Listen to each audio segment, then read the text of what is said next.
It's my take two of, yeah, all right. I think this should be my take two, but it might not be. That's weird. Waiting for Latinos. Yeah, so am I. Where is it? Folks, hi. I'm having whiskey that I bought at a corner store. There are about 60 new subscribers to Latina Stream Queens, and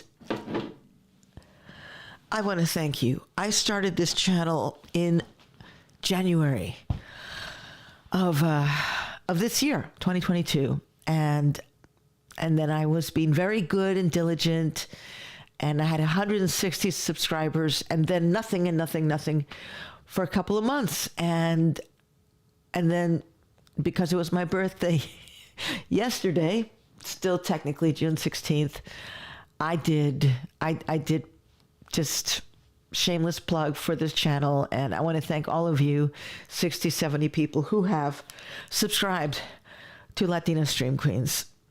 What is this channel? Well, I thought I'm actually acting like somebody just asked me, what is this channel, Marga? I started this channel because I thought it would be cool to have a space on YouTube where Latina content creators and performing artists and political activists could have discussions and conversations, and you could find it here on Latina Stream Queens. That didn't happen. I mean, I have been lucky to interview the people that I have who've been wonderful, but I was kind of hoping that, I don't know, some Latina content creators would come on and go, yeah, I want to post directly on your channel. That's what I want.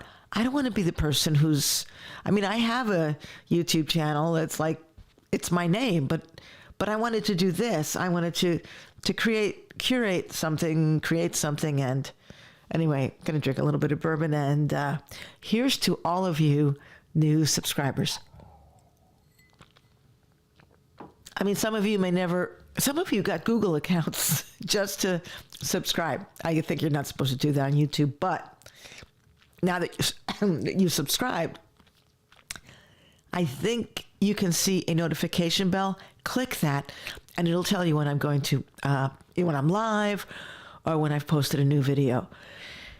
So I've just come to this decision, like, I really enjoy doing this. I enjoy talking to you, and I enjoy interviewing people, but sometimes the interviews don't work out so good. But meanwhile, I kind of can fill the time. So I think what I'm going to do on Latina Stream Queens is create my own playlist that's going to be like a vlog. And I can just tell you what I'm doing. I'm in my 60s. I'm a Latina. I've been a little, prominent in the LGBT comedy scene, and now that has shifted, and I'm always just pivoting and reinventing myself. Sounds so Madonna. Ooh, no, I'm not getting any work done. Although I kind of would like a little work here, but really what I would like is some tea shots or tea, testosterone, so that I can get a beard. I want to be a bearded person. I want to be a bearded person. I mean, it's just like, it's not fair. Guys have beards and then you never see their waddle, as if like they don't have it. I'm totally going off the rails here. So I'm just going to do the vlog bit. This is going to be my new playlist, Marga's Vlogs. And if nothing else, on Latina Stream Queens, oh my God, I'm going to the yellow. I apologize for that.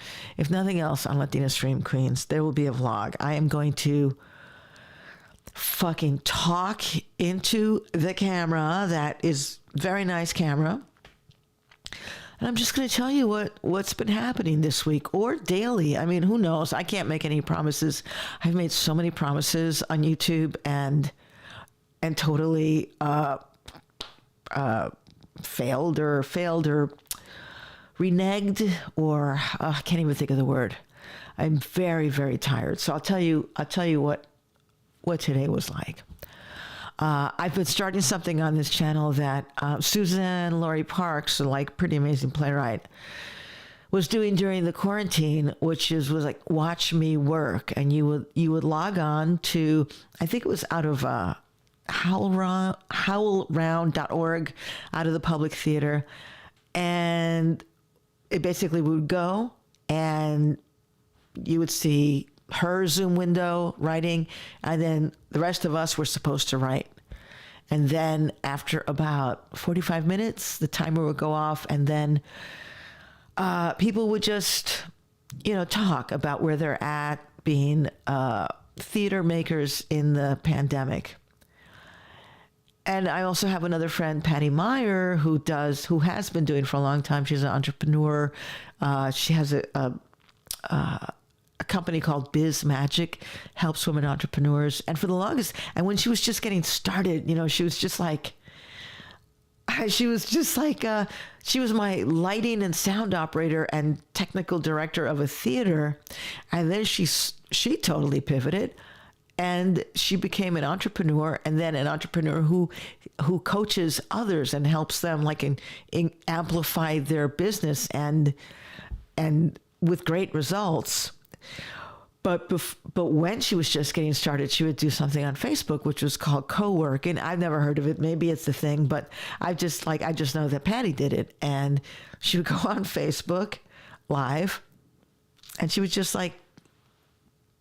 work. It's same thing Suzanne Laurie Parks did. And then people would join in, and it's a way of being accountable for working. So what I did for the last 2 days, once I got all these amazing supporters just jumping on, I started doing that sort of co-working thing. And that's why this is called Memorize with Me. I think it's called Memorize Me. And I would have my script, and I would start memorizing it. And it's the script of, I'm sorry, I'm just I think I haven't been breathing for a few hours tonight. A little bit more of this, if you don't mind. Wow. Needs ice. Ice. I think I like the bourbon with the ice. Just straight. It's okay. But not when I'm doing a live stream. It kind of just was like blades in my throat. Anyways, I'm okay. Yeah. So what I did was sort of on the model of what Patty did and Suzanne Laurie Parks, where it's an accountability thing. I put the camera on and I started memorizing. It's my script is, my show is, when done properly, 60 minutes. I'm very proud of that fact, because my shows have always been a little bit longer. And I personally I want to see 70 minutes. I want to see, if I like somebody, I'm down for 90 minutes. But because of COVID and the surge, that's the other thing that's been really bothering me about the activity with the Warriors winning the championship is I just feel like it's just a super spreader.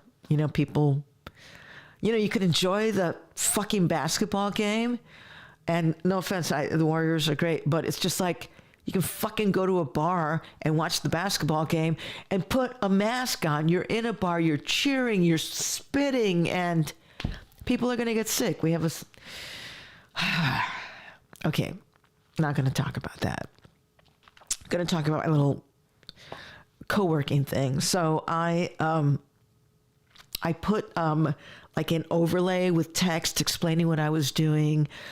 I turned off I muted this thing. I have other microphones. I don't know why. This looks I don't know. To me, it looks like a penis. When people would you'd have maybe a poster of me, in New York on the subway, and then somebody would draw a dick. near my head. That's what this feels like. But it is kind of a nice little microphone. It's just maybe a little bit too close. So get away. So I put the overlay that says when you went on it, you go, oh, there's no audio. I am memorizing my piece. I'm working on my piece. And if you have something to work on, come and join me and tell me in the chat. And then I had this little watch, this fitness tracker. Okay, I don't really get all. Oh, I forgot to see how many steps I did today. I think I did a lot. And I say I'm going to do 20 minutes of just working on the script, memorizing. You can see me like, emoting, but my mic is off. And then after 20 minutes, I'll turn my mic on. I'll see if anybody's left a comment, and I'll, chat with people. 5 minutes, maybe go pee, pour some more water or whiskey. No, just water, or make myself, a little coffee. 5 minutes, come back. 20 more minutes, just focusing on memorizing. And it went great until I realized, oh, I still have rewriting to do. And then that stopped me in my tracks. I mean, if I had a script, let's say if I had a script that I didn't write and I can't change, then I could memorize 13 pages in probably about 90 minutes or less. But because I wrote it, I keep finding fault.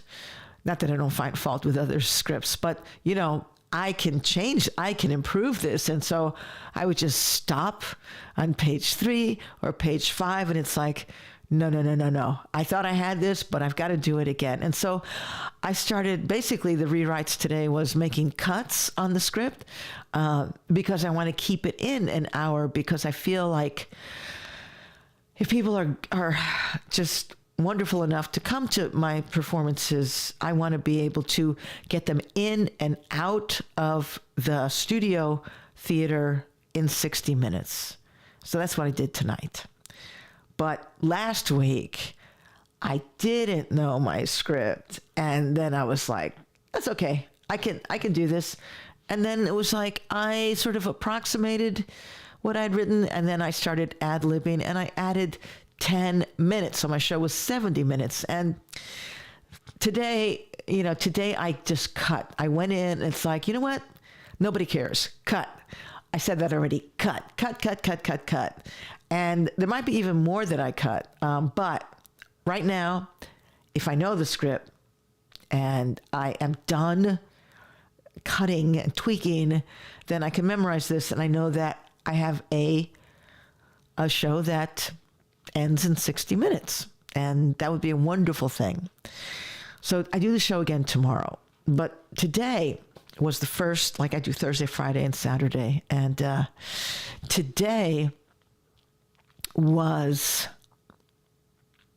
different because I got this email recently that said, "Oh, Marga, I've got a team, and they're gonna film your show." And it's like, oh, okay, because nobody's really coming because they're going to the basketball game, or people aren't coming because they don't want to go out because there's the Warriors. There's so many, and I just want to thank the 10 people who were in the audience tonight. It's amazing. I mean, I think we're at capacity for Friday and Saturday. Could be wrong, but tonight was not a night when people wanted to come to San Francisco, sit in a theater, and then leave the theater when the basketball game was over, and people were losing their minds.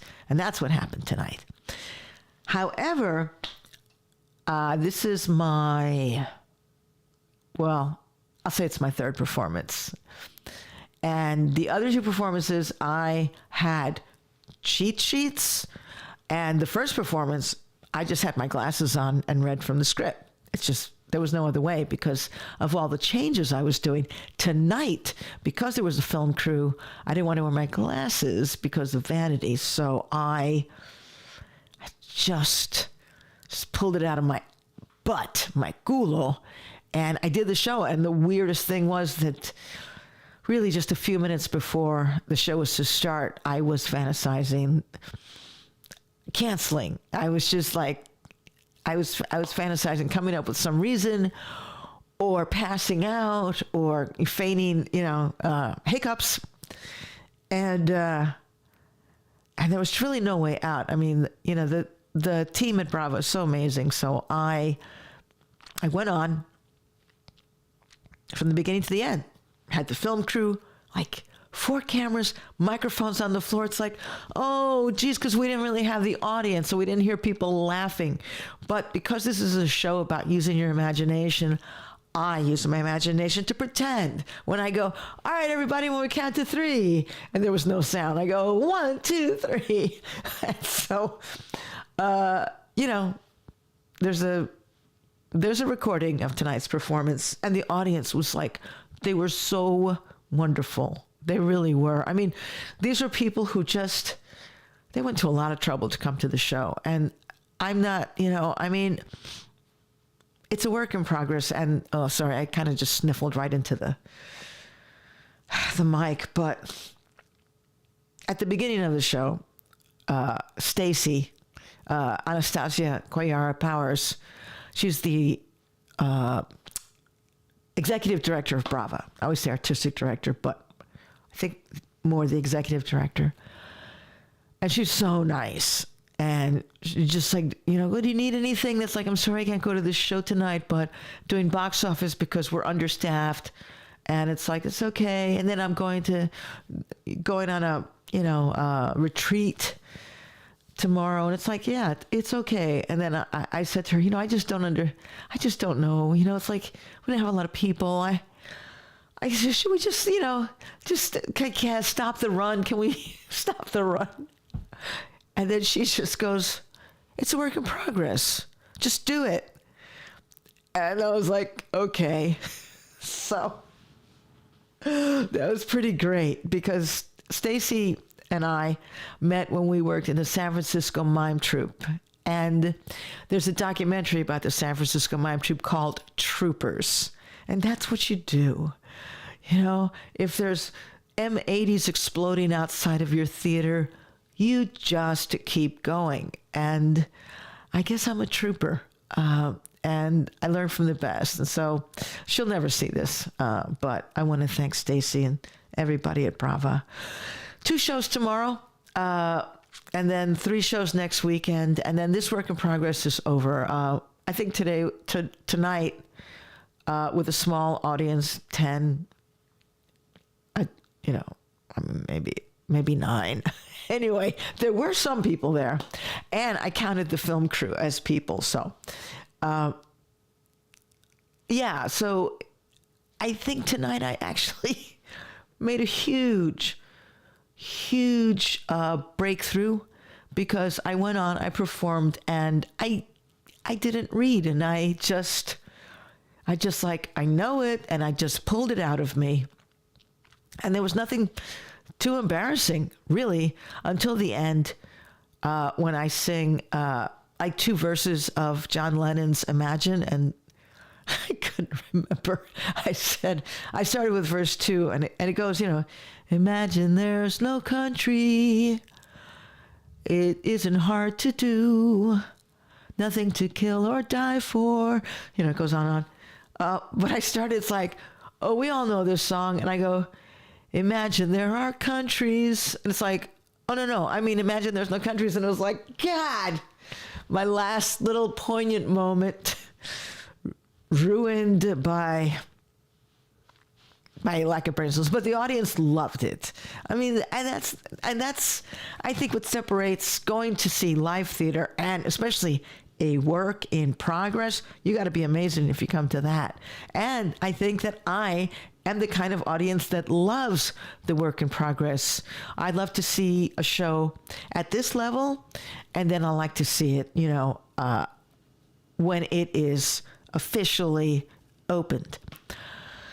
But it's the same show, and some things are actually maybe even better than when it goes through all the massaging to be a legit production. I mean, this is raw. So I think even though I messed up the lyrics of the song that everybody knows, it was a big breakthrough for me because now I know I can just walk on stage and perform all ages with Margaret Gomez. And that's all I've got to say. I'm going to continue to make these vlogs because you all subscribe. So I'm assuming it's because you support my work. And so this is where you can see it. I'll be posting, I'll probably make a playlist for Marga's vlogs. And I do hope to interview other Latina queens in theater and in live streaming. But right now, it's just going to be me. I'm the only queen. I'm your Imelda, let's say, or I'm your Elizabeth, or I'm your Evita. And don't cry for me. It's been a pleasure. And thank you so much for subscribing. Bye.